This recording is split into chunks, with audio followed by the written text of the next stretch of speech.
Amen. Praise the Lord. Purihin po ang Panginoon sa araw na ito. Naniniwala po ako na tayo pong lahat ay inihanda na ng ating Panginoon. Inihanda niya po ang ating puso ngayong araw na ito, ang ating spiritual life. Naniniwala po ako, ito po ay pupunuin ng Panginoon, ito ay bubusugin ng Panginoon, ito ay pagpapalain ng Panginoon dahil gusto ng Panginoon tayo muna ay mapagpala bago tayo maging pagpapala. It's really hard to give kapag hindi ka muna nag-receive ng isang bagay. Kaya nga po, ngayong araw na ito, tayo po muna ay tatanggap, inihahanda natin ang ating sarili, para nang sa gayon may kakayahan tayo na magbigay sa ibang tao. May kakayahan tayo na maging pagpapala, kasi tayo muna ay napagpala. So praise the Lord, tayo po ngayon ay nasa panibagong series na po ng taon na ito, dito sa buwan ng September. Napakaganda po ng ating mga pag-uusapan dito sa series na ito. The title is Not Your Ordinary Guy. Alam niyo po, kaya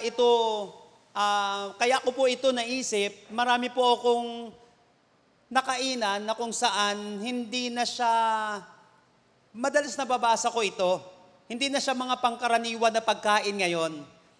May mga nagninegosyo po at mga magsisimula pa lang na magnegosyo. Isa po sa madalas kong tinatanong, kahit po saan, ano ang pinagkaiba mo dun sa pangkaraniwan? For example, sabi ko dyan, sa produkto mong yan, 10,000 kayong may ganyan eh.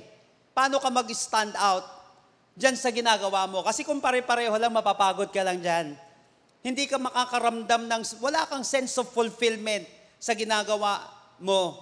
Kaya nga kapag ikaw ay gustong kumita, gusto mong magkaroon ng significant na effect, itong kitang ito, nangangarap ka na balang araw ay magtagumpay, ano pinagkaiba ng ginagawa mo ngayon sa ginagawa ng iba? Ano ang pinagkaiba niyan? Kasi kung pare-pareho rin lang yan, talo ka na. Kasi napakaraming ganyan. Kaya nga po, pagdating sa mga pagkain ngayon, makikita natin not your ordinary food, not your ordinary biscuit, not your ordinary drinks, not your ordinary coffee. Kaya nga, minsan tinatanong ko, bakit kaya ganito itong mga to? Yun pala, parte siya sa marketing. Hindi lang dahil sa marketing na kung saan para lang may masabi, kundi talaga may pinagmamalaki sila na may kaibahan sila. Bakit ba napaka-importante na may kaibahan? Yun nga sinasabi natin. If you are expecting different things but you are doing same things over and over again, sabi ni Albert Einstein, that's insanity. Nag-expect ka ng ibang bagay, pare-pareho naman yung ginagawa mong bagay, pare-parehong atake, pare-parehong ugali, that's insanity. Dahil wala naman talagang mangyayari, madi-disappoint ka lang. Kaya po itong pag-uusapan natin, not your ordinary guy, not your ordinary man, not your ordinary woman, not an ordinary mother, not an ordinary father. Hindi tayo ordinaryo. And I want you to know that you're not an ordinary person. Mula nung ikaw ay naging mananampalataya na, ikaw ay naging kakaiba na. Kasi hindi ka na lang taga rito. Kaya nga, may nagtanong sa akin, nung nakaraan, naniniwala po ba kayo sa alien? Oo, sabi ko, dahil kaharap ko na siya. Ikaw yun. At ako yun. Kasi ang tawag sa mga mananampalataya, ang tawag sa mga tagasunod ni Kristo, ay hindi mga taga rito. Ang tawag sa atin ng Bible, alien. Why? Hindi tayo taga-mundo. Tayo ay tagalangit. Kaya nga kapag malabo sa iyo ito, o kaya hindi naging malinaw sa iyo ito, ang akala mo habang buhay ka na dito, hindi mo ngayon paghahandaan yung susunod na buhay mo. Nakuha po natin yon. There's something na kung saan more than in this world. May mga bagay na kung saan higit pa sa mga bagay na tinitingnan natin, inaasahan natin sa mundong ito. Kaya nga mga kapatid, dapat malinaw sa atin, ito, Kaya nga po mga kapatid, not your ordinary guy. It means be different to make a difference. Kaya lang habang nandito tayo sa mundong ito, alam nga naman ikaw lang. Alam nga naman walang nangyayari sa ginagawa natin. Kaya nga ang Great Commission, di ba, is not just go. Make disciples. So kinakailangan, may nagagawa tayong, kung gusto mong mag-iba ang mundo, kinakailangan gumawa ka ng kakaiba. Kung gusto mong mag-iba ang tahanan mo, kinakailangan maiba ka. Kinakailangan, alam mo yon, may pagbabago na nakikita sa ating buhay. Kaya nga mga kapatid, once na nakilala natin ang ating Panginoon, the old has gone and the new has come. Why? Because you can't represent God in this world with your old nature. Ulitin ko. You can't represent Jesus in this world with your old nature. Kaya nga, old has gone and the new has come. Paano sila maniniwala? Wala naman pinagkaiba. Nakuha po natin yun mga kapatid. Ganon din kung gusto natin magkaroon ng effect. Kung gusto natin magtagumpay sa ating pagiging magulang, pagiging negosyante, pagiging leader. Ano ang pinagkaiba mo sa kanila? Kaya nga po, nakaredy na itong mga pag-uusapan natin sa buong buwan na ito ng September at naniniwala po ko mga kapatid that after this, your life, your organization, your family will never be the same again. Magkakaroon ng kaibahan, ng pagbabago dahil may mangyayaring pagbabago. So praise the Lord. Dako na po tayo sa first installment natin dito sa ating series, Not Your Ordinary Guy, Be Different to Make a Difference. Let's get started. Minsan po, sinabihan ko yung isang estudyante ko o yung mga estudyante ko sa preaching. Sinabi ko po sa kanila, nung ini-evaluate ko po, for example, kapag tapos po kasi ng homiletics na class, meron kaming tinatawag na preaching clinic.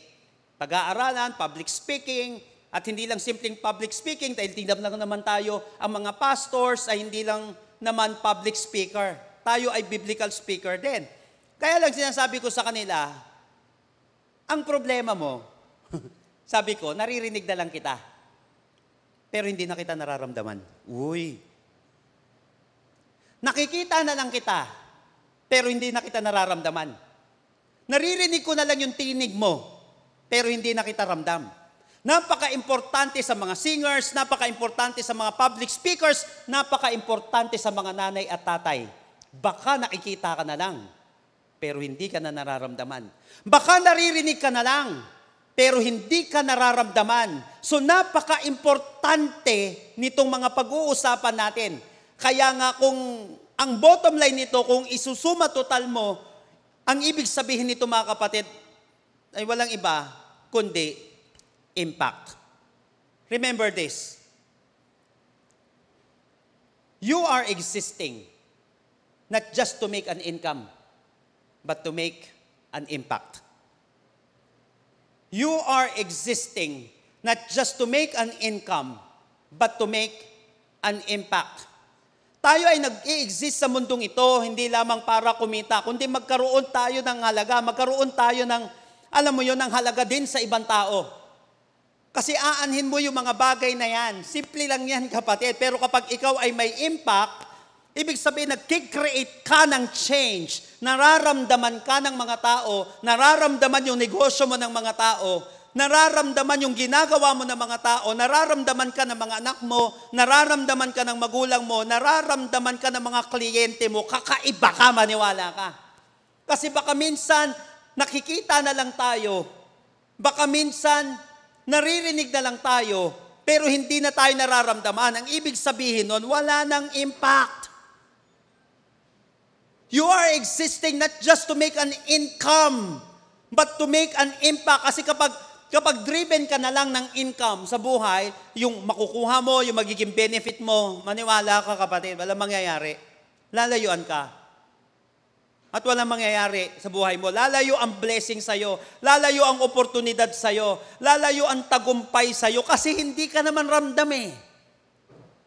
Hindi ka ramdam. Minsan nabasa ko yung sinabi ni Dave Willis, don't use social media to impress people. Use it to impact people.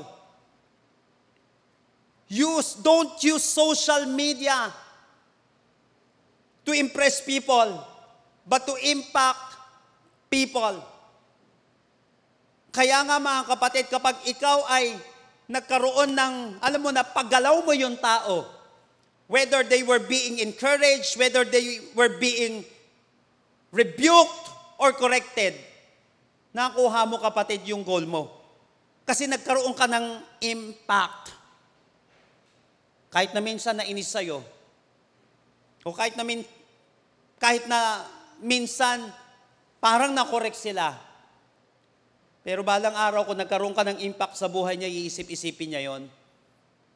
Baka balang araw, maging seed yun yung sinabi mo at mag-create ng change sa kanyang buhay at sa kanyang pamilya. Kaya nga, don't just impress. Make an impact. Napaka-importante nito mga kapatid. Alam niyo po mga kapatid, could anything be better than this waking up every day knowing that lots of people smiling because you choose to impact lives? Di ba po mga kapatid, ang sarap bumangon araw-araw na nakita mo na kung saan may nabagong buhay, may naayos na buhay, may naayos na pamilya, may na-restore na buhay dahil nagkaroon ka ng impact sa kanya. Nag-create ng change yung ginawa mo sa buhay niya. Kaya nga po mga kapatid, napaka-importante nito. Mother Teresa once said, I alone can change the world. Ulitin ko, I alone can change the world. But I can cast a stone across the waters to create many ripples. Kung ikaw lang kapatid, hindi mo mababagong mag-isa mundo. But pwede kang mag-cast ng stone, sinabi niya. Pwede kang mag-cast ng stone para magkaroon ito ng impact at kapag bagsak ng batong yon, magkakaroon yun ng ripple effect. Yung isang bagay na ginawa mo, na nakita ng iba at naramdaman ng iba, kukopyahin nila yun eh. Dahil may mga ginagawa po ako ngayon sa ibang tao, kasi ginawa rin naman sa akin eh. Kaya ka tumutulong kasi minsan may tumulong sa'yo. Kaya ka nagmamahal kasi may nagmahal sa'yo. Marami kang ginagawa kasi ginawa muna sa'yo, kaya kung ikaw lang, di mo mababago ang mundo. But you can create an impact. Again, you are living not just to make an income, but to make an impact. Kaya nga kapag nakapag-create ka ng change, nakapag-create ka ng difference, doon na may magiging different. Doon na muna may mababago. Kaya lang ang tanong, paano? Ano ang gagawin natin?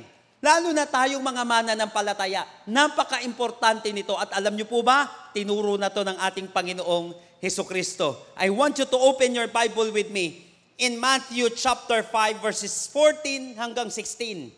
Matthew chapter 5 verses 14 hanggang 16. At dito makikita natin how to make a difference. Paano tayo mag-create ng impact, ng change, para nang sa gayon mga kapatid, na ipapasa ito, nakokopya ito, nagkakaroon ito ng ripple effect sa mga tao. Matthew chapter 5 verses 14 hanggang 16. You are the light of the world. A city on a hill cannot be hidden. Neither do people light a lamp and put it under a bowl. Instead, they put it on its stand and gives light to everyone in the house. In the same way, let your light shine before men, that they may see your good deeds and praise your Father in heaven. So join me in our message today entitled High Impact Christian.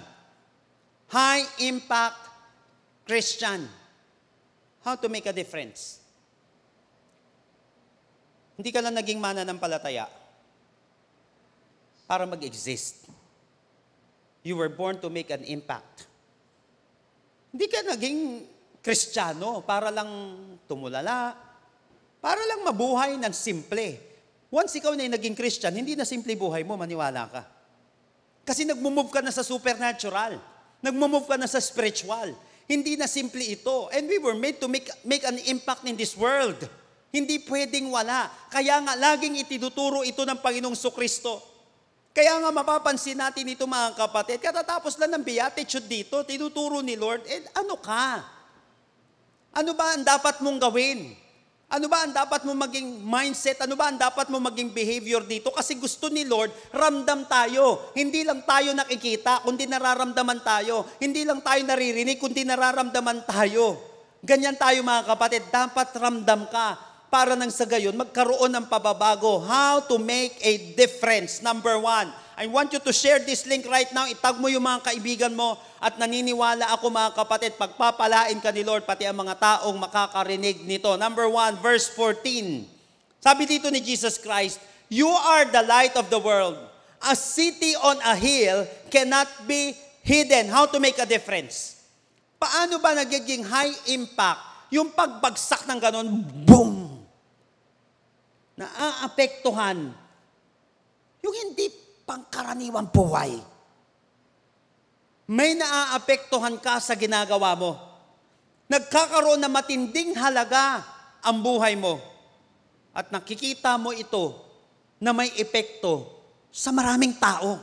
Sa pamilya mo, yung nasa paligid mo. Paano magkakaroon ng matinding impact itong buhay na ito sa mundong ito, sa henerasyon mo? Ngayon, number 1 is to clarify your identity. Kinakailangan i-clarify mo muna yung identity mo. Sino ka ba talaga? Bakit ako nag-i-exist dito? Isa po mga kapatid, sa napakagandang kapamaraanan, kapag nag-i-evaluate ang isang negosyo, ang isang organization, halimbawa, nawawalan na ng kita.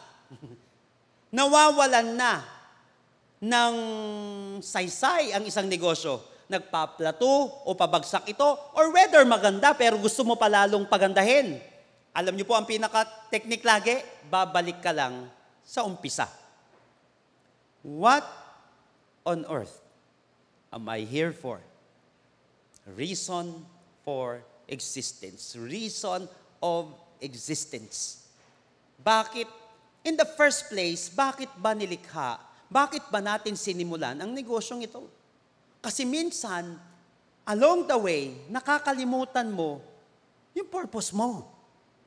Nakakalimutan mo talaga, ano ba ito? Napansin mo yon?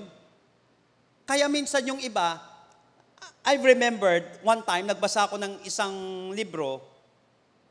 Ang kwento nito is about dun sa Starbucks. Nagtawag yung pinaka-chief nila at that time kasi nagsasara, nawawalan sila ng, alam mo yon, bumabagsak sila. Kaysa magpatuloy, naglagay yung pinaka-leader nilang ganon, reason for existence. Bakit tayo, at sabing ganon, why do we exist in the first place? Kasi kung, sinatandaan ko, nung binabasa ko yung libro, kasi kung ano-ano na daw ang ginagawa nila. Nakikita nila sa tindahan nila, kung ano-ano na ang tinitinda nila, hindi na sila nagfo-focus dun sa coffee. In the first place, kape tayo eh. Ito yung reason natin. Bakit kung ano-ano ang ginagawa natin? Kaya nga maraming mga simbahan din mga kapatid, lagi ito sinasabi ko. Bakit nag-i-exist ba ang church? Ano ba yung Great Commandment? At ano ba yung Great Commission? Kapag para hindi ka nalilito at para hindi ka naguguluhan, balik ka lagi sa great. Ano ba yung reason ba tayo nag-i-exist? To love God and to love people. That's the Great Commandment. Ano ba mga kapatid? Great Commission, that is to make disciples. Kaya marami mga kapatid, majority of churches today are not growing. Why? Nakalimutan yung reason for existence. Nakalimutan ito. So napaka-importante ng clarity. ng iyong identity. Ulitin ko sa mga nalilito dito sa buhay niya, pati sa identity niya, i-clarify mo. Ang dali naman maklarify yan kung babae ka o lalaki ka. Ang dali naman maklarify yan, kapatid, kung ano ang calling mo. Ang dali naman maklarify. So clarify your identity. Verse 14, you are the light of the world. A city on a hill cannot be hidden. So notice that Jesus declares that this is something you already are.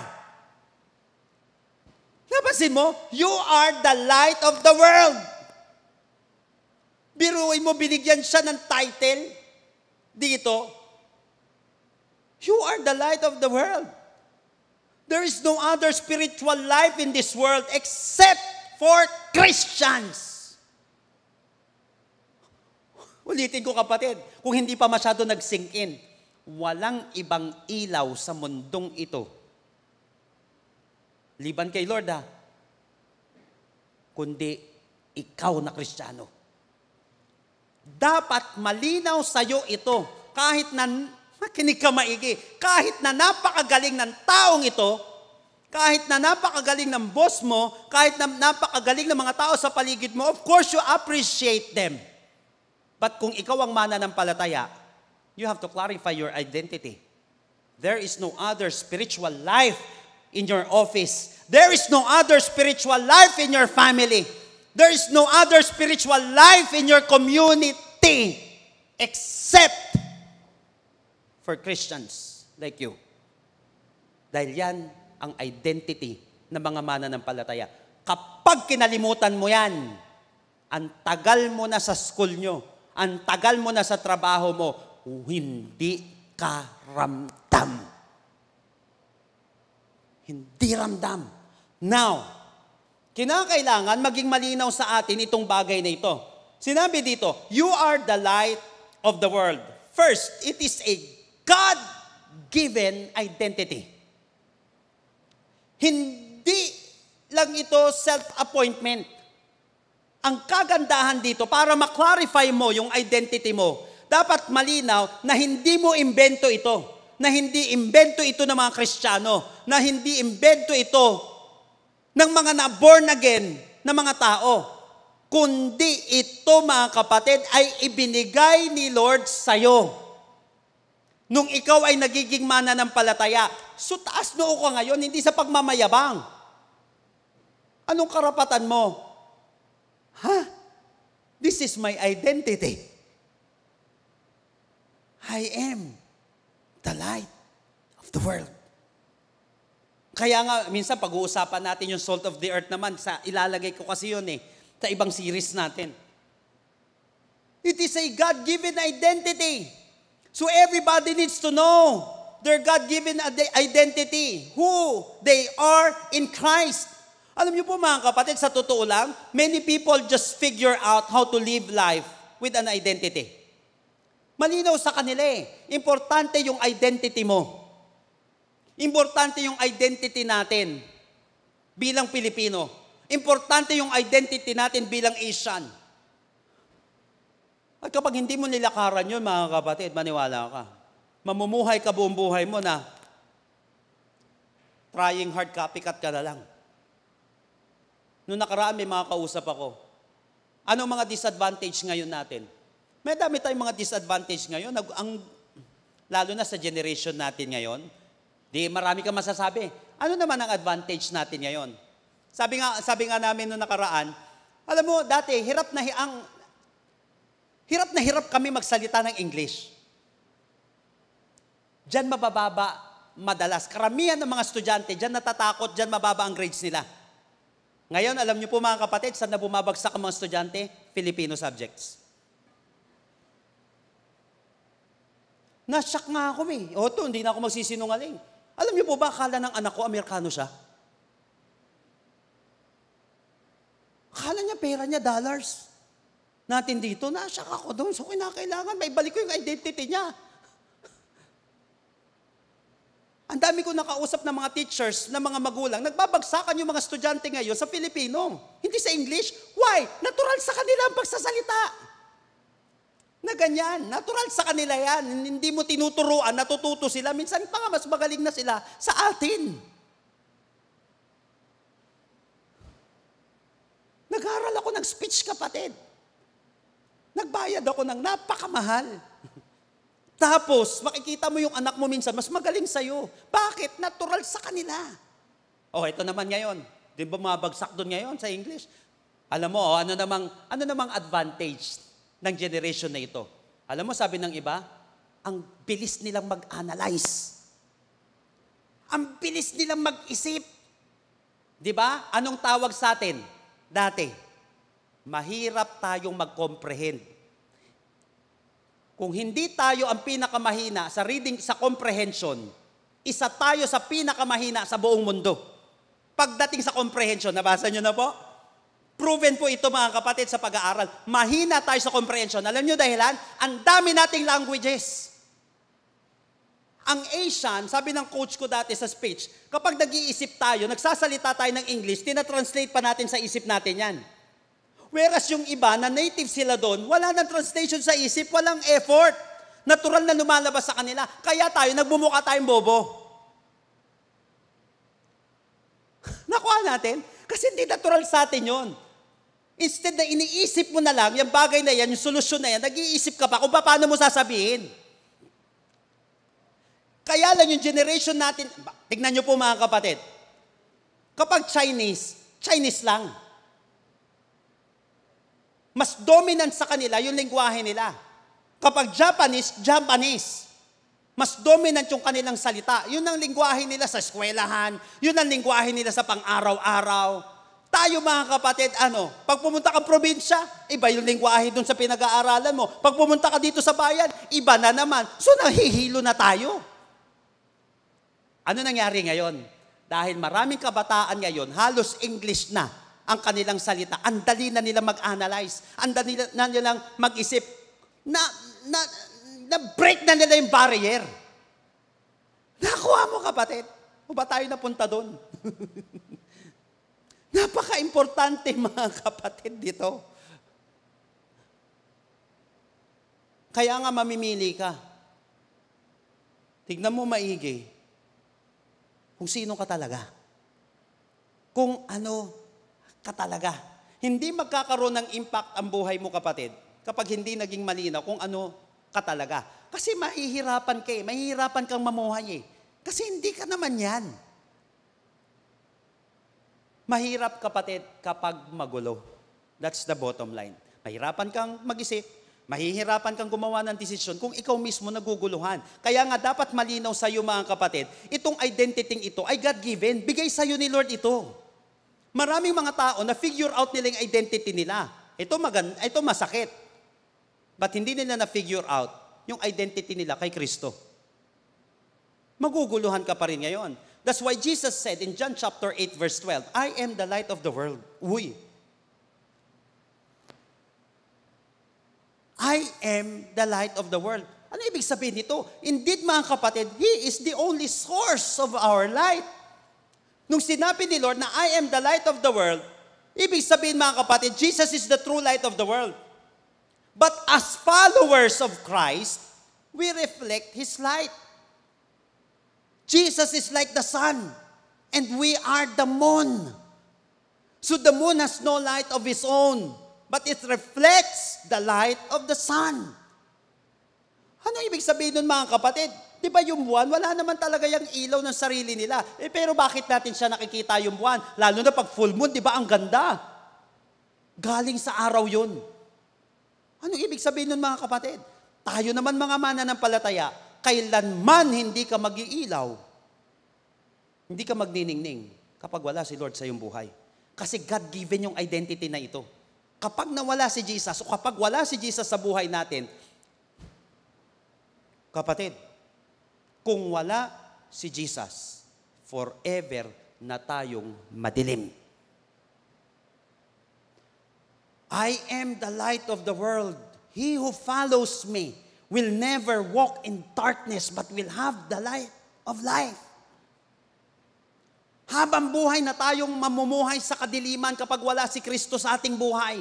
Kaya nga napaka-importante, dapat malinaw sa atin, ito ay God-given. Bakit ako matatakot na mamuhay ng ganito? Bakit ako matatakot na ipamuhay yung tama? Bakit ako matatakot, mga kapatid? Binigay sa akin ni Lord itong identity ito. Huwag ka mahihiya. That's your identity. Huwag ka nahihiyang gumawa na mabuti. Huwag ka nahihiya, kapatid, na mai-reflect mo si Jesus sa iyong buhay kasi yan yung identity mo. Kaya nga, mga kapatid, napaka-importante ng identity niyan. Second, it is an obvious identity. Hindi lang ito God-given identity. Tignan niyo po, mga kapatid, sa 14. You are the light of the world. A city on a hill cannot be hidden. So napansin mo, mga kapatid, dapat yung identity mo halata. Hindi mo dapat siya tinatago. Again, kapatid, there is no other spiritual light in this world except for Christians. So be an obvious Christian. Don't keep it secret. Kapag yung identity niyan, itinatago mo, walang makikinabang niyan, kapatid. At sabi ni Lord, you are the light of the world. A city on a hill cannot be hidden.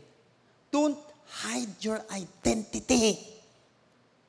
Dapat may tao na kung saan naaapektuhan nito. Oo, naiintindihan ko if you are a missionary. Kaya ka nga nagmi-mission, di ba? Para may maapektuhan. Nilalagyan mo lang ng talino, pero hindi mo siya itinatago sa lahat. Nag-iisip ka, naghahanap ka ng taong maaapektuhan mo yung buhay niya. Kasi mga kapatid, yung identity natin, God-given ito, at ito ay obvious na identity. Hindi siya itinatago. Don't keep it secret. Kaya nga sinabi dito, alam niyo po, yung city on a hill na binanggit dito, a city on a hill cannot be hidden. Alam niyo po ba, mga kapatid, that ancient cities were often placed on hills. Yung mga cities nung panahon na yon, madalas, mga kapatid, nasa hills yan. Para saan? To offer greater defense and safety. To offer greater defense and safety. Alam niyo po, mga kapatid, people could see them from far away and knew where to flee if danger came. Nakikita nila, pwede tayong tumakbo doon. Mas maganda doon. Kasi pag nasa taas ka, nasa advantage point ka. Nakuha mo yun, mga kapatid, kasi kita mo kalaban mo eh. Kaya nga sinabi ng Bible, di ba, even though I walk through the valley of the shadow of death, kaya ngayon, kapag ikaw ay nasa valley of the shadow of death, kita ka na agad ng kalaban. Wala ka na magagawa kundi umasa ka na lang kay Lord talaga. Kasi tapos ka na doon. Kaya nga madalas yung city nasa taas. At makikita mo, pambihira, ligtas ako dito. Now, how is being a disciple of Christ being a city on a hill? Anong gagawin mo? So dapat kita tayo. So dapat obvious tayo kasi dapat alam nila kung kanino sila lalapit kapag nag-iisip na sila na kitilin ng kanilang buhay. Hindi ako lalapit dito, wala naman mangyayari, baka lalo lang ako mag-isip na mawala na sa mundong ito. Kanino sila lalapit? So dapat, kapag problema sila, nawawalan sila ng direksyon sa buhay, isa ka dapat sakita, a city on a hill cannot be hidden. Saan sila tatakbo? Kaya dapat ang taong ito, di ba ikaw lang yung nagiging source ng light dito sa mundong ito na ginamit ng ating Panginoon? Saan sila tatakbo ngayon? Kailangan, kapatid, yung identity mo obvious. Verse 14, you are the light of the world. A city on a hill cannot be hidden. You are the light of the world. Kaya nga, mga kapatid, listen to this very carefully. Don't let your surrounding define your identity. Tignan nyo, you are the light of the world.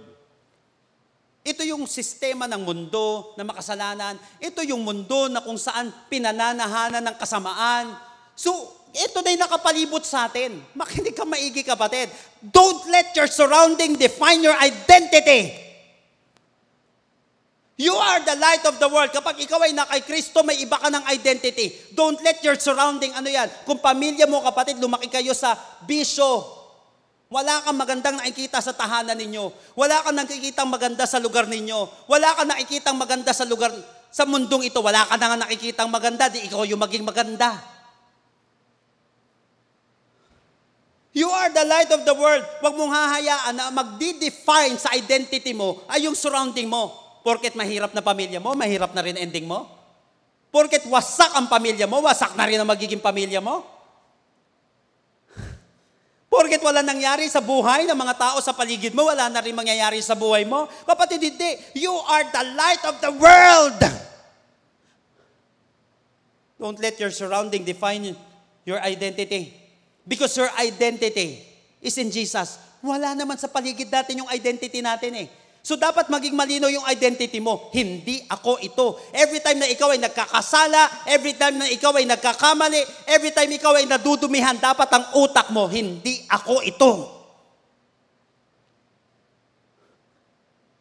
Isa mga kapatid sa nakakatulong sa akin para hindi ako malugmok ng tuluyan sa mundo. Every time na nagkakamali ako, sinasabi ko, hindi ako ito. Huwag mong hahayaan, kapatid, na ang magdi-define sa'yo ay ang pagkakamali mo. Huwag mong hahayaan, kapatid, na magdi-define sa'yo ay yung nangyaring hindi maganda sa paligid mo at sa pamilya mo. Your identity must be centered sa ating Panginoong Kristo. You were born to make an impact. So it is of utmost importance to clarify your identity. Kailangan maklarify mo muna ito. Ano ito? God-given identity ito. At ito ay dapat obvious identity.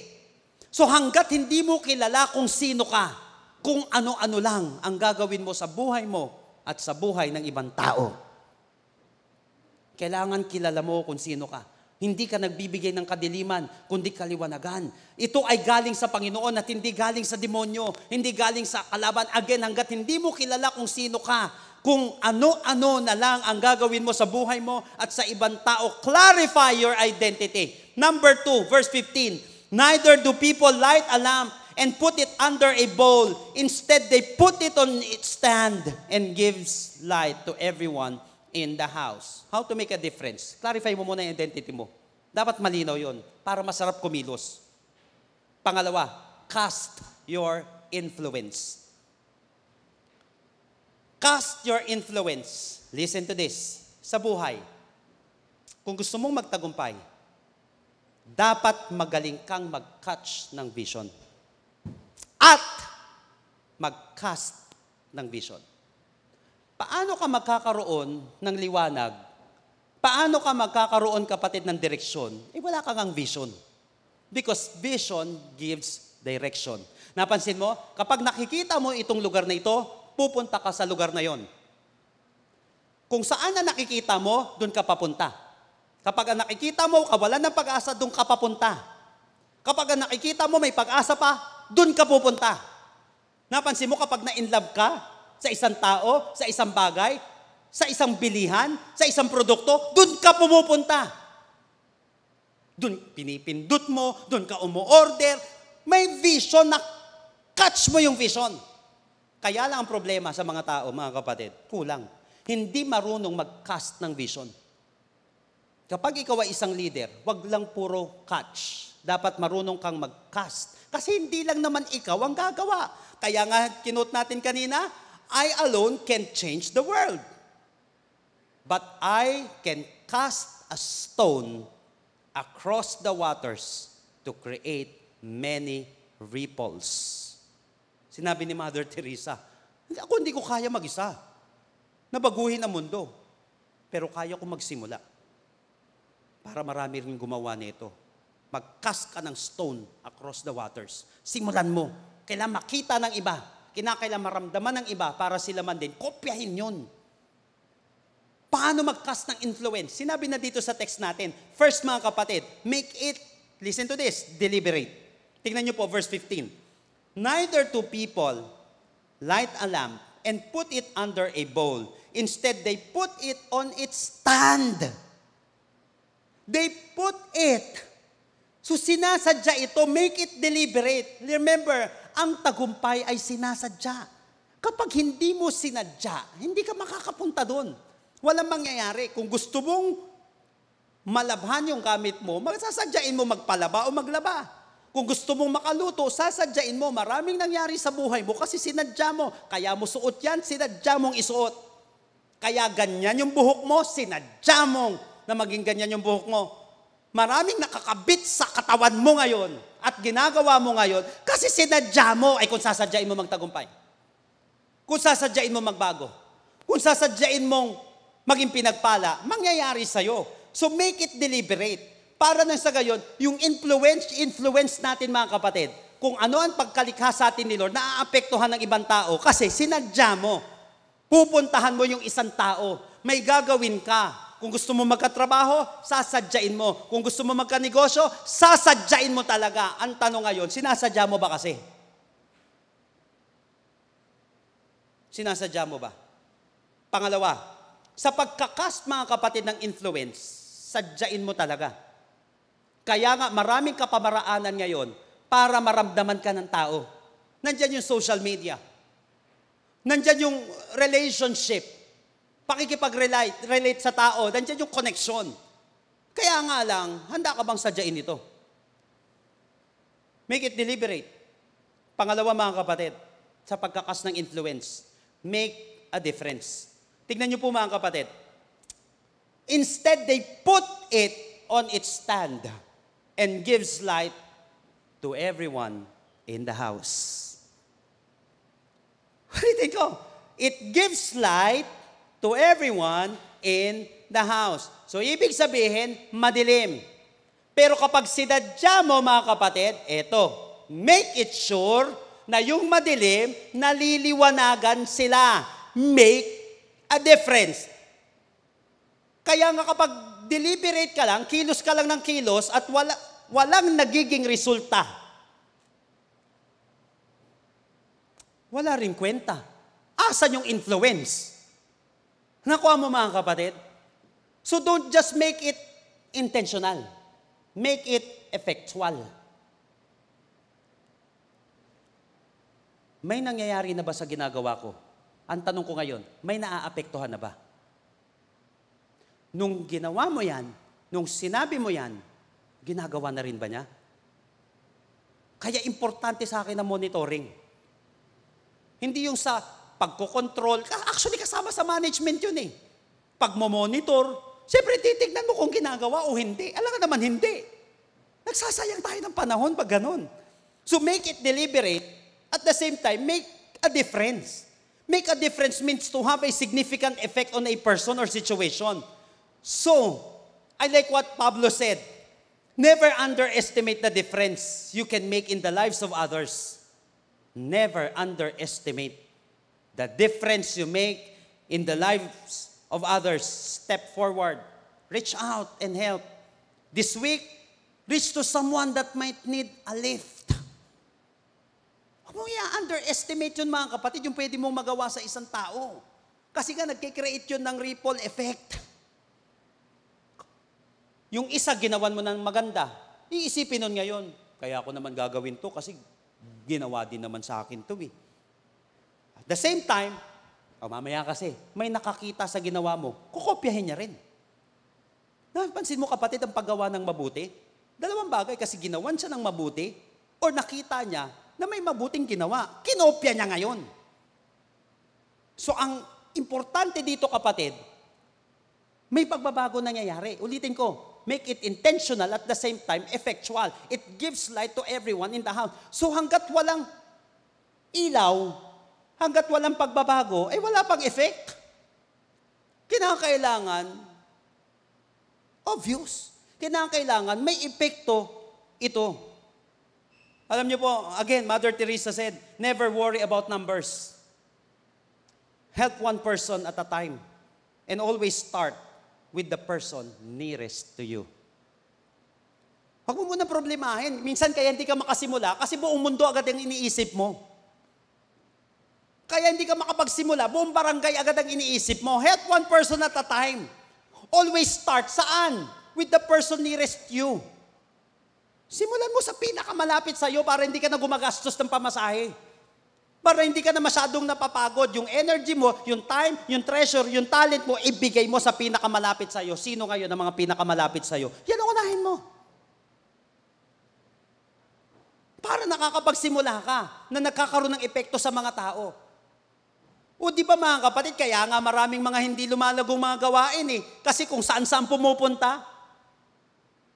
Sinabi ko madalas ito sa mga pastors, sa mga Christians, nilagay ka ni Lord sa lugar na to kung saan-saan ka pumupunta. Di ba kaya ka nga nilagay dyan ni Lord para magkaroon ka ng impact dyan sa lugar na yan? May strategy si Lord, Acts 1:8, but you shall receive power when the Holy Spirit comes on you. May power ka ngayon. Saan mo gagawin? Sa malayo? Hindi, sa malapit muna, palayo. Hindi ko sinasabing bawal lumayo. Kaya lang, wala kang testimony. Paano ka magkakaroon ng authority sa iba? Kaya nga, you will be my witnesses. Saan? In Jerusalem. Doon muna sa pinakamalapit sa'yo. And then doon sa Judea, Samaria. Saka ka mag to the ends of the earth. Always start with the person nearest you. Kaya nga sinabi dito sa verse 15, neither do people light a lamp and put it under a bowl. Ito naman. Alam niyo po, yung bowl na ginamit dito is the Greek word modios. Ito po mga kapatid, yung Roman measurement ito for dry goods. Nagko-contain ito ng 16 sextari. Equivalent po ito mga kapatid ng isang peck or 8.75 liters. 8.75 liters. Ibig sabihin yan mga kapatid, yung bowl na yan, sapat yan para takpan yung lamp.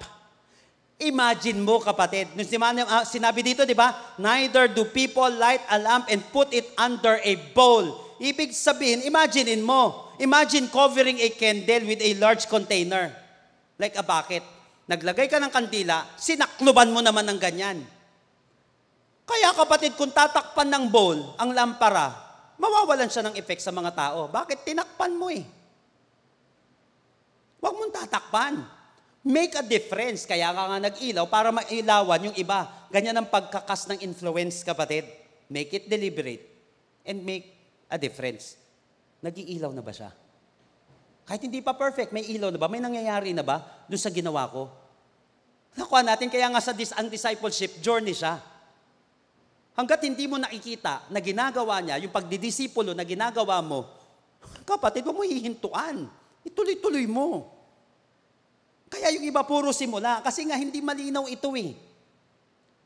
It gives light to everyone in the house hanggat walang ilaw. Walang effect. Sadyain mo. And then make a difference. Trey Smith once said, if your presence doesn't make an impact, your absence won't make a difference. If your presence doesn't make an impact, your absence won't make a difference. Walang pakialam sa iyo mga tao kahit mawala ka. Kung yung presensya mo ay wala namang epekto sa kanila. Nasan si ano? Bakit ganito? Bakit pumapangit? Kasi wala siya eh. Di ba? Bakit ganito? Kasi wala siya eh. Hindi yung sasabihin, buti na lang wala siya. At least di pangit. At least walang magulo. At least ganito. If your present doesn't make an impact, your absence won't make a difference. Ang dali mong sipain palabas. You're fired. Walang hindi nanghihinayang ang tao na hindi ka makita. Uy, kaya pala may pamilya. Mas gusto pa nila na nasa labas sila kaysa sa nasa loob ng tahanan. Bakit? Walang impact ang kanyang mga magulang sa buhay niya. Kaya dati gusto ko lagi naglalayas. Wala naman nangyayari sa akin sa loob ng bahay. Kaya may mga tao, makinig yung mga leaders dito. Baka kaya ayaw sa'yo, wala kang impact sa buhay niya. Di naman sa laging ganun. Pero maganda, makita rin natin. Because if your present doesn't make an impact, your absence won't make a difference. Kapatid, if you want to make a difference, influence. Again, if you want to make a difference, influence. It's time to influence your family. Mga magulang, kapag hindi ikaw ang nag-impluwensya sa anak mo, kung sino-sino sa TikTok, kung sino-sino sa FB, kung sino-sino sa YouTube, kung sino-sino sa social media, sa media, at kung saan-saan ang magdi-disciple sa anak mo. Please, Christians, if you want to make a difference, influence. Cast your influence. Kaya nga mga kapatid, keep smiling. Keep shining. Napaka-importante nito mga kapatid. Cast your influence. Pangatlo, last but not the least. Napakaganda nito, tingnan mo. Napakalaking key nito at napaka-crucial nito. 16, in the same way, let your light shine before men, that they may see your good deeds and praise your Father in heaven. How to make a difference? Paano nagiging high impact ang isang mananampalataya, ang isang tagasunod ng ating Panginoong Hesukristo? First, clarify your identity. Second, cast your influence. And third, check your intention. Di ba? I-check mo muna, ano bang reason kung bakit ko ito ginagawa? Ay, napaka-importante nito, mga kapatid. At sinabi dito, bakit mo gagawin? Bakit ka mag-iilaw? Bakit ka mag-i-influence? Kasi baka kung ano-ano ang maging driving force mo, tapos ka o tapos ang ibang tao. Instead na makatulong, makakasira tayo. Kaya nga, always check your intention. First, to show your good deeds. Tingnan niyo po, 16. Uy, importante to.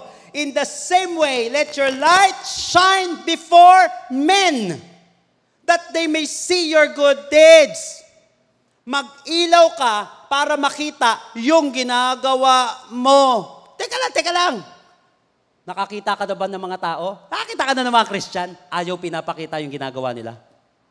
Hindi, dapat wala nakakakita. May point yun, kapatid. Alam ko pinagagalingan nun.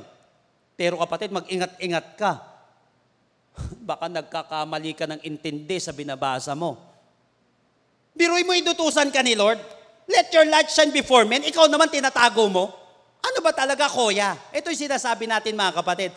Paano kasi, kaya nila naisip yun, paano yung sinabi ng Bible na secret lang paggawa ng mabuti? Kasi nga nabasa natin yun Kaya nga, mga kapatid, sinabi ko nga, napaka-importante na intindihin natin yung binabasa natin. Kasi once na hindi mo iniintindi ang binabasa mo, kung ano-ano ang sasabihin mo. For example, nakakita ka sa Bible, dapat may gawa. Ito naman, hindi dahil sa gawa. Maguguluhan ka talaga dyan. Ipagpipilitan mo ang isang bagay, tapos sasabihin mo, nagkukontra-kontra yung salita ng Diyos. Hindi magkukontra-kontra yan. Mga kapatid, remember, the statements of Jesus are not in contradiction. They just have a proper context. Nung sinabi ni Lord, let your light shine before men, that they may see your good deeds and praise your Father in heaven. Kapatid, titignan mo yung context dun sa verse na pinagbawal ito ni Lord. Chapter 5 ito ng Matthew. Tingnan mo yung chapter 6, nakalagay dyan. Watch out. Ito yung sinasabi ng iba. Sabi dito, don't do your good deeds publicly, to be admired by others. For you will lose the reward from your Father in heaven. Makinig kayo maigi dito. Kaya ang dami kong Christian na nakita, ay hindi, secret lang to. Nakuha mo, kapatid? Kasi baka daw mawalan sila ng reward. Nakasulat daw sa Bible, hindi mo iniintindi yung context Walang gagaya sa'yo ngayon. Walang maaapektuhan yan kasi tinatago mo. Tama yung nabasa mo pero mali yung unawa mo. 2, when you give to someone in need, don't do as the hypocrites do, blowing trumpets in the synagogues and streets to call attention to their acts of charity. Biruin mo, chapter 5, ipakita yung mabubuting gawa. Chapter 6, wag ipakita. Ano ba talaga? Kaya ang gulo-gulo ng Bible, ayoko niyan. Hindi, kapatid, magulo Bible. Magulo lang minsan nagpapaliwanag. O magulo yung pagkaintindi natin. Ulitin ko, kapatid, walang contradiction dito. May proper context ito kung bakit sinabi ni Lord, I tell you the truth. They have received all the rewards they will ever get. But when you give to someone in need, don't let your left hand know what your right hand is doing. Give your gifts, verse 4, in private. And your Father who sees everything will reward you. Kaya nga sinabi pati verse 5, when you pray, don't be like the hypocrites who love to pray publicly. Kaya sa verse 6, but when you pray, go away by yourself, shut the door behind you, and pray to your Father in private. 16, when you fast, don't make it obvious, as the hypocrites do. Ano ibig sabihin nito, mga kapatid?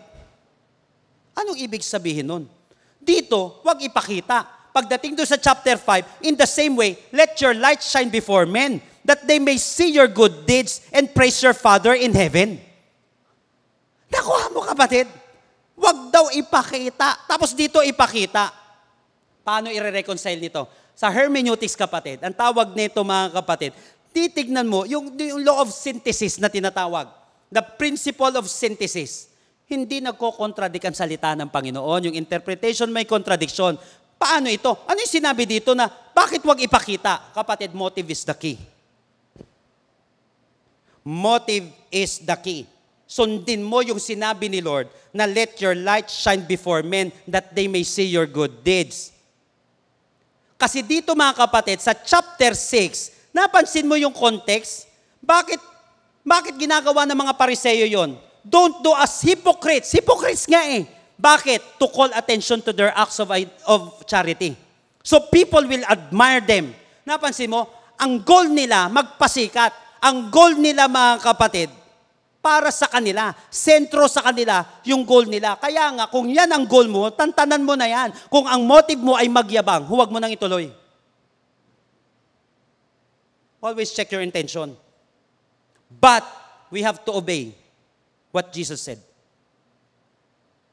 Ayusin mo ang motive mo. Ngayon, kung ikaw ayaw mong makita, baka mali ang motibo mo. O mali ang unawa mo. Gusto ni Lord, ipakita mo. Para dumami yung gumagawa ng ganyan. At higit sa lahat, mga kapatid, napaka-importante kasi nung pangalawa dito, pagdating sa intention. But always check your intention. So do not underestimate a little spark. Why? Because it can start a wildfire. Huwag mo i-underestimate yung maliit na spark na yan. Mag-start yan ng wildfire. Kaya nga, show your good deeds. Check your intention. Ito yung pangalawa. To see God glorified. 16. In the same way, let your light shine before men, that they may see your good deeds and praise your Father in heaven. Check your intention. First, to show your good deeds. Kailangan maipakita ko ito para maluwalhati si Lord. Makita nila na may Diyos pa pala na nagpapagaling. I-testify mo yung healing mo. Hindi tinatago yan. Ang nagtatago lang yung mayabang. Mayabang ka ba? Pagyayabang mo ba?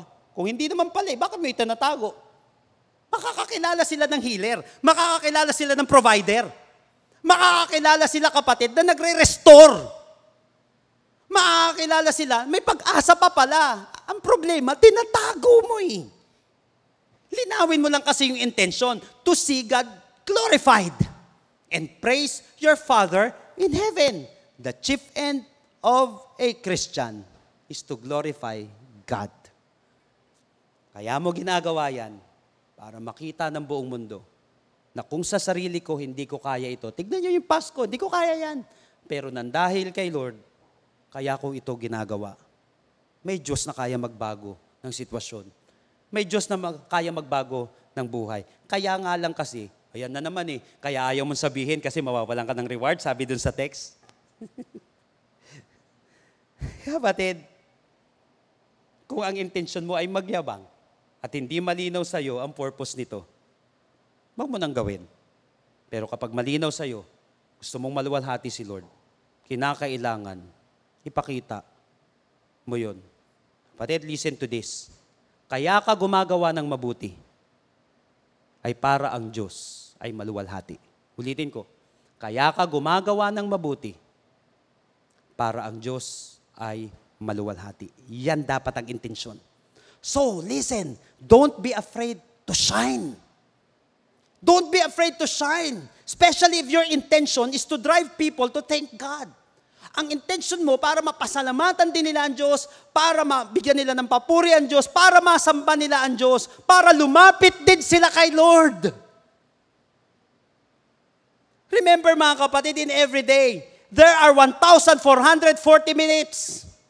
Every day, bawat araw may 1,440 minutes. That means that we have 1,440 daily opportunities to make a positive impact. libo-libong oportunidad araw-araw, kapatid, ang mayroon tayo para magkaroon ng impact. Anong ginagawa natin dun sa oportunidad na yon? Kapatid, listen to this. Don't be afraid to shine. Why? Yung ibang tao natatakot, hindi mo kasi magyabang ako. Magyabang ba talaga intention mo? Hindi. Dapat linawin mo yung intention mo para may nakakakita at para maipakita mo. So kapatid, listen, don't be afraid to shine. Why? Because there's always someone who needs your light.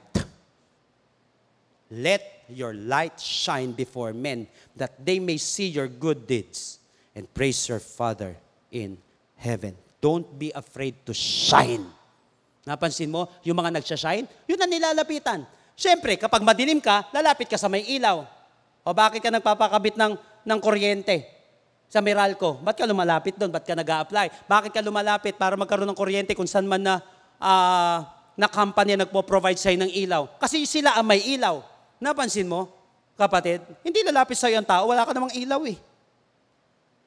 So kailangan mo mag-ilaw talaga. Identity mo yan.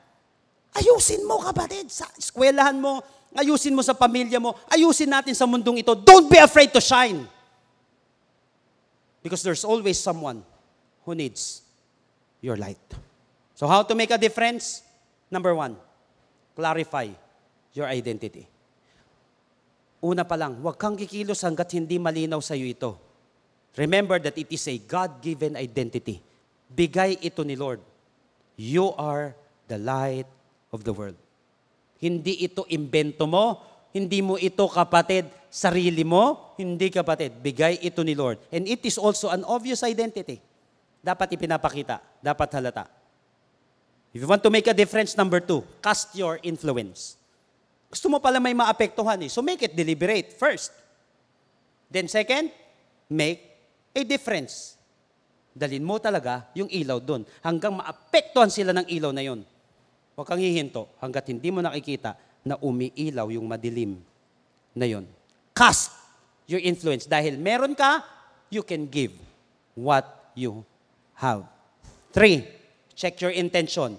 Magandang guide ito sa atin to show your good deeds. Oy, by the way, ang ipinapakita, yung mabuting gawa. Kung pangit yan, tago mo na.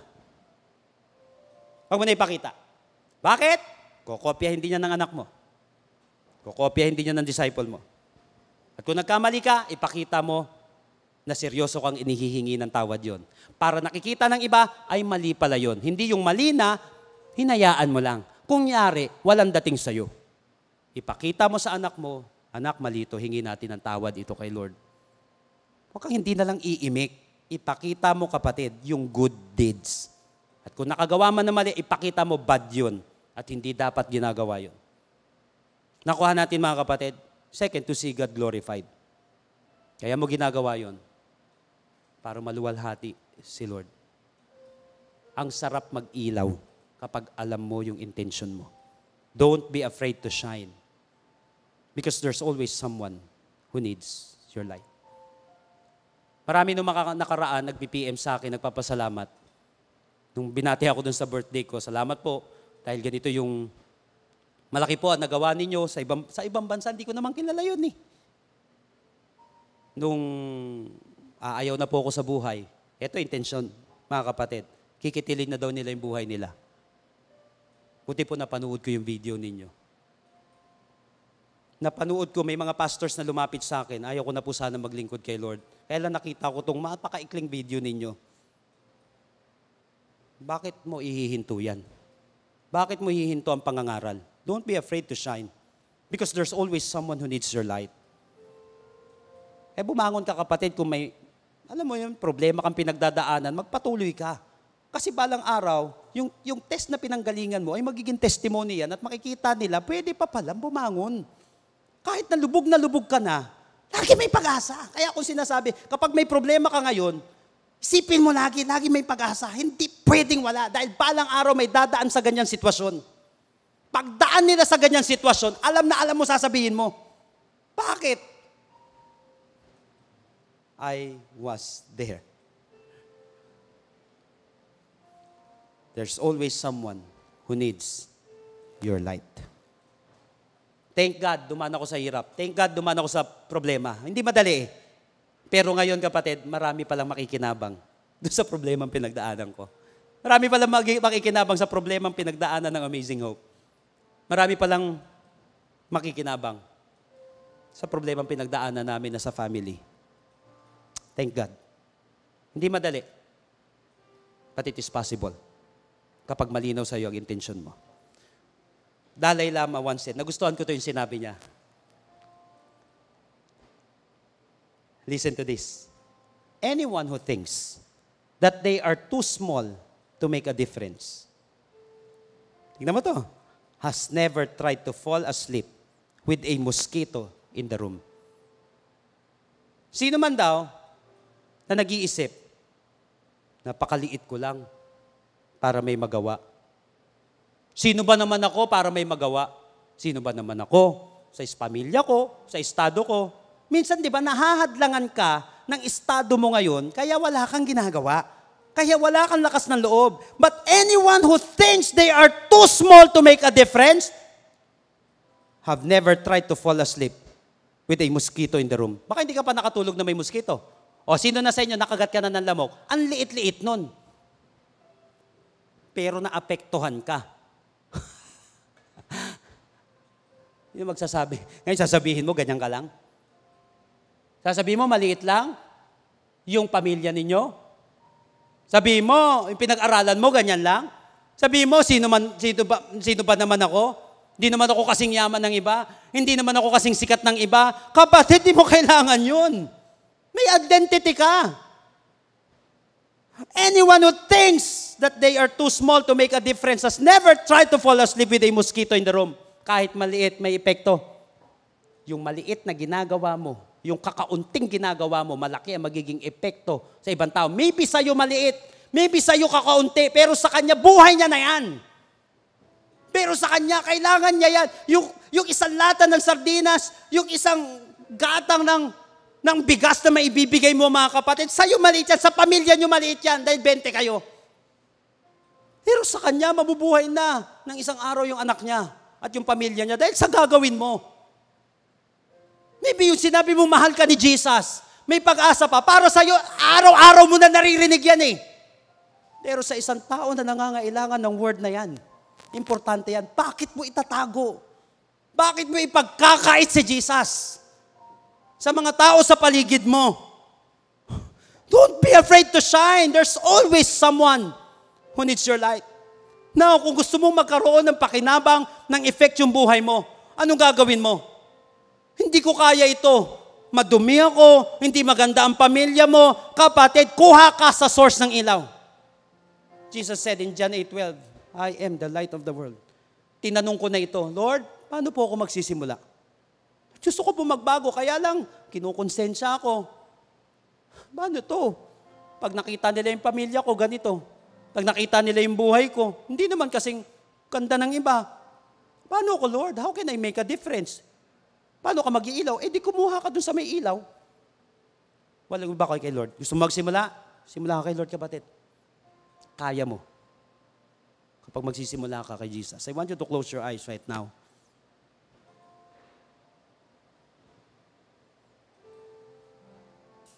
Maybe matagal na, kapatid, na gusto mo. Pero ang tanong mo, paano ka magsisimula? Di magsimula ka dun sa source. Simula ka kay Jesus. Simula ka. Magsimula ka. Laging may simula kay Jesus. Kahit gaano pa kabigat yan, kapatid, maniwala ka. Tuloy mo lang. Tuloy mo lang yan. Simula ka kay Lord. If you are this person right now na sinasabi mo, Lord, gusto ko po magsimula. Gusto ko po magkaroon ng silbi, ng impact. Gusto ko, Lord, hindi lang simple nag-i-exist. I want to really live this life. Para sa gayon, Panginoon, yung mga pinagdadaanan ko, ay makita ko yung value, Lord. At makita ko yung value ng buhay ko na ibinigay mo, Panginoon. If you want to have a valuable life, a meaningful life, start with the Lord. He is the Alpha and the Omega. He's the author and finisher of our faith. Siya ang simula. Simula ka sa Kanya. If you are this person right now, sinasabi mo, so magsimula, Lord. Mananalangin tayo.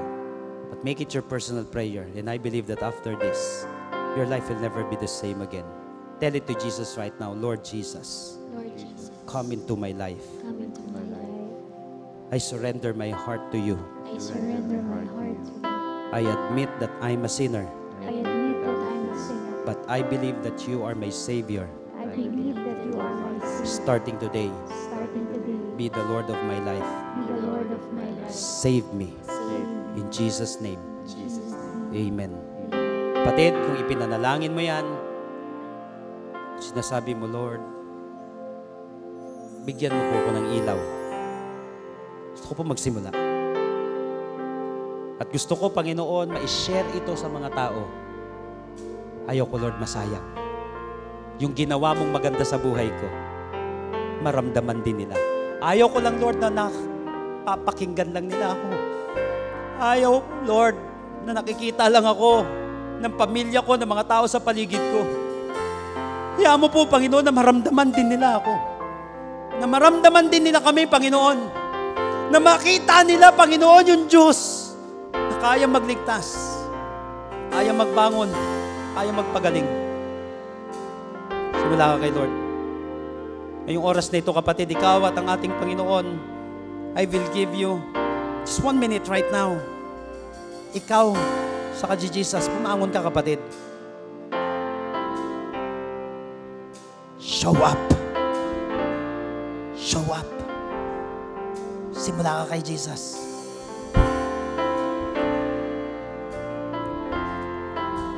Lord, I pray right now that you touch my brothers and sisters today.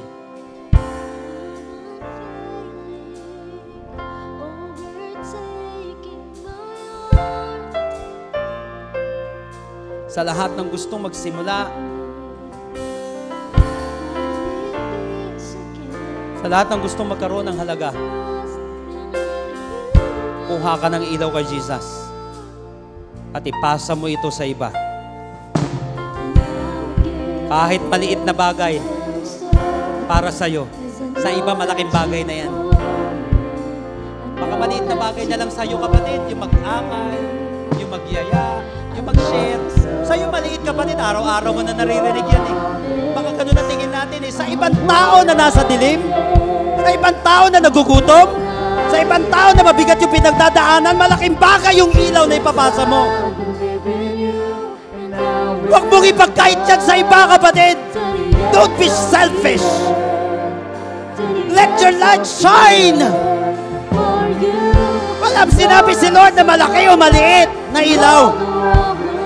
Let your light shine before men, that they may see your good deeds and praise your Father in heaven. Go! Maramdam mo naman sa kanila. Mga nanay, mga kapatid, mga leader, mga kapastoran. Kaya nakikita ka lang at naririnig ka lang. Paramdam ka.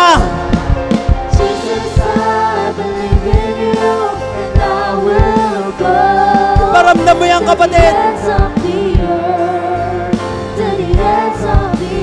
Impact, change, difference. Thank you, Lord. May ibibigay kasi kami. May ibibigay kami dahil binigyan mo kami. Yes, Lord. Hindi ka namin ikakahiya. Hindi namin mamaliitin yung ginawa mo sa buhay namin, Lord. Hindi namin mamaliitin yung magiging epekto nito, Panginoon. Come on for the last time. Lift up your voice. Lift up your hearts to Jesus.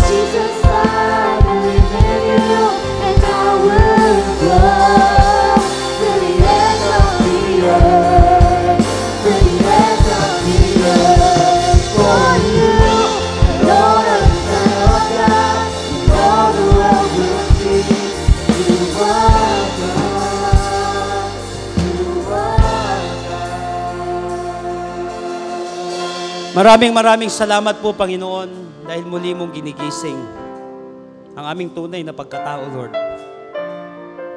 Hindi nakasalalay sa paligid namin, sa estado ng buhay namin, at nangyayari sa buhay namin kung sino kami. Dahil sinabi mo, Lord, let your light shine. You are the light of the world. Kahit mahirap, kahit magulo, kahit mabigat, hindi sila ang dahilan, kundi ikaw ang dahilan kung bakit kami makakabangon, kung bakit kami makakapagbahagi. We will never let our surrounding define us. You are our identity. Salamat po, Panginoon. Salamat dahil nabigyan kami, Panginoon, ng pagmamahal na paramdam sa amin ito at napakita. Kaya, Lord, may kakayahan kami na ipasa. At starting today, hindi namin mamaliitin yung mga bagay na ginawa mo sa aming buhay. Maliit man o malaki sa paningin namin. Kung ikaw naman ay maluluwalhati, so be it, Lord. Napakita namin at ipaparamdam sa tao na may Diyos pa rin magmamahal. May Diyos pa rin, Panginoon, na nagliligtas. At may Diyos pa rin, Panginoon, na tapat sa kanyang pangako na hindi nang iiwan at hindi kami pababayaan. Salamat po, Panginoon. Salamat po, Panginoon. Ngayong oras na ito, kapatid, tanggapin natin ang mga pagpapalang ito na ating na-receive. Huwag mong hahayaan na mananakaw ng kaaway ito kasi pwede, kapatid, na napakinggan mo ito. At anytime, kapatid, pwedeng mawala ito. Matandaan mo, ikaw ay pinagpala. You were blessed today for you to become a blessing. Kapag ikaw ay blessed, never ka makikurse. Tandaan mo yan, kapatid. You are an asset and not a liability. Now, people of God, I want you to receive these blessings which God promised in Numbers chapter 6. Every time He declare ito ng man of God, the Bible said, receive it and it will be yours. Right now, people of God, may the Lord bless you and take care of you. May the Lord be kind and gracious to you. May the Lord look on you with favor and give you peace. Lord, we receive all of these blessings in Jesus' name. And everybody shout aloud, Amen and amen. God bless you all. Jesus loves you.